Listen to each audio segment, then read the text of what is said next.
As soon as you walk through that door, you have the ability to write your own story. If you're ambitious, if you have the drive, you can go as far as you want.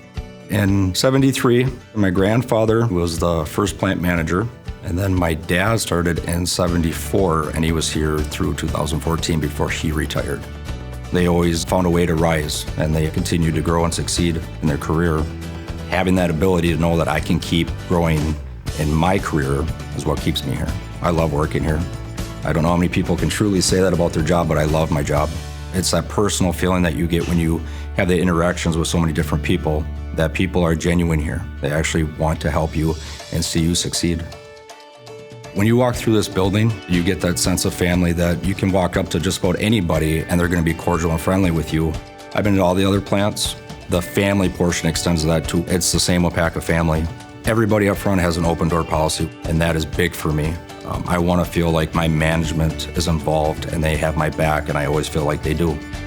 I just want to keep improving and bettering myself. And if at the same time I can also make Wapaka Foundry a better place and we can help each other out, then that's great. That's the best case scenario.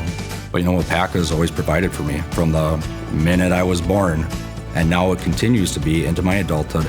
And it's helped provide for my wife and my 3 little boys. And you know, nothing in this world comes free. You have to work for it, and if you have the drive, there's a lot of possibilities that open up.